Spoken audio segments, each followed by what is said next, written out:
इस्लामाबाद विच पिंप से gynae ward की nursery विच खौफनाक कातिल जदकी 14 नौमौलूद जुलस के जांबाहक जुड़वा बच्चे भी शामिल। वालदैन दे नामां दी फहरिस्त जारी। अस्पताल इंतजामिया के मुताबिक कातिल जदकी दे वेले नर्सरी विच 15 बच्चे मौजूद सन। लेडी डॉक्टर सिर्फ एक बच्चे नूं बचाने विच कामयाब हुई। तमाम बच्चों दी लाशां लवाहिकीन दे हवाले कर दित्तियां गया।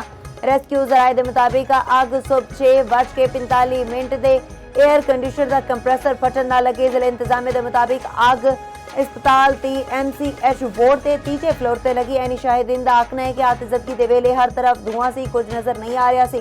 पिम्स अस्पताल में जांबाग बच्चों के लवाहिकीन गम नाल निढाल। अस्पताल इंतजामिया के खिलाफ कार्रवाई का मुतालबा।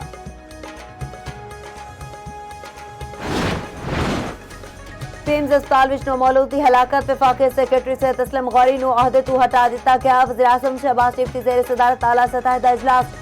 मुतल्लिका अफसरां ते शदीद बरहमी दा इजहार। आला सतह तहकीकात लई इंक्वायरी कमेटी तश्कील दे दी गई। साबिक सेक्रेटरी दाखिला शाहिद खान कमेटी के सरबराह होंगे। होर मेंबरान विच सेक्रेटरी एस्टैब्लिशमेंट डॉक्टर बैरिस्टर नबीर ऐवान शामिल। वजारत सेहत के तमाम हुकाम फौरी वज़ीर-ए-आज़म हाउस तलब।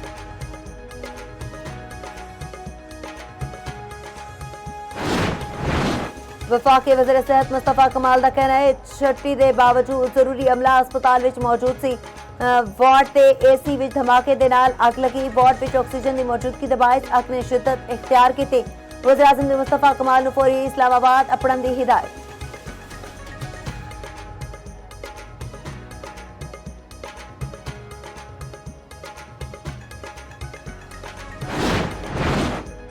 मौसिन इंसानियत आकाए दो जहान नबी करीम सल्लल्लाहु अलैहि वसल्लम की वलादत बासादत का जश्न।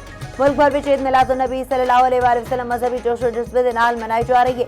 दिन के आगाज उत्ते तोपां दी सलामी गली गली कुचा कुचा रंगो नूर विच नहा गया। नगर नगर दरूद सलाम दियां सदावां बुलंद। मुल्क के छोटे वड्डे शहरों में जलूस कढे जा रहे हैं। आशिकाने रसूल दा जश्न खरोश अरूज उत्ते मसाजिद ते घरां विच खसूसी इबादत ते महफिल दा इनाकात। जगह जगह लंगर दा एहतमाम, मशरूबात तकसीम।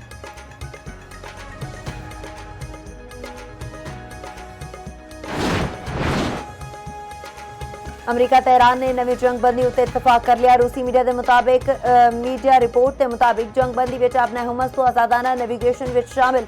सरकारी तौर पर जंगबंदी का ऐलान कुछ दिहाड़ विच किया जाएगा। अमरीकी न्यूज़ वैबसाइट का कहना है फिलहाल अमरीका ते ईरान ते हमले मुतवक्के ने। अमरीकी वज़ीर ख़ारजा मार्को रूबियो ने इत्तेहादिया नूं दस दिता। आखिया ईरान का अपने हुमस उत्ते असर रसूख कम हो गया।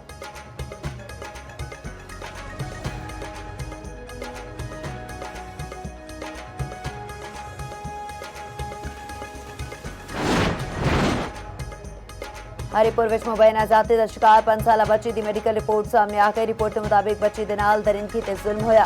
जाति के दौरान ही मौत के मुंह विच चली गई सी। बच्ची के राना ते दोवां हड्डियां टुट गईयां।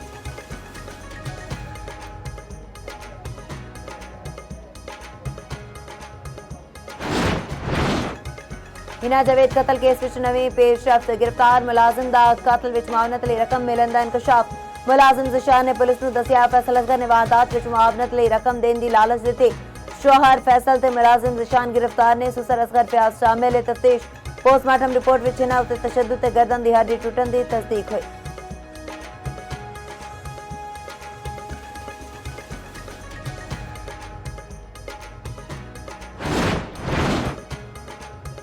ऑपरेशन रदल फितना 3 के तहत बलोचिस्तान विच कामयाब कार्रवाई जारी। खारान विच दहशतगर्दा वालों नाकाबंदी की कोशिश नाकाम। सिक्योरिटी फोर्सेस ने दहशतगर्दा के फरार के सारे रस्ते महदूद कर दिते। दहशतगर्दा के खिलाफ सर्च एंड क्लीयरेंस ऑपरेशन जारी।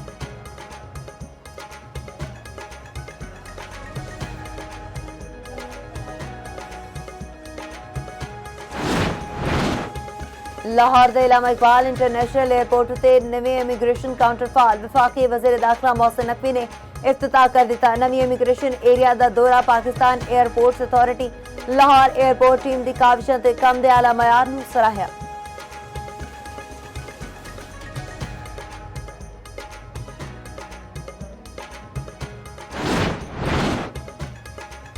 सिख रहनुमा गुरबतवंत सिंह पुन्नू नूं एक बार फिर कतल की धमकी। FBI ते कैनेडियन पुलिस का सिक्योरिटी अलर्ट जारी। अमरीकी मीडिया के मुताबिक FBI के एहलकार की गुज़िश्ता हफ्ते गुरबतवंत सिंह पुन्नू नाल मुलाकात हुई। सिख रहनुमा ने गैर जरूरी सफर तो गुरेज की दरख्वास्त। कैनेडियन पुलिस ने भी मंगल नूं टेलीफोन उत्ते खतरे तो मुतल्लिक खबरदार किया।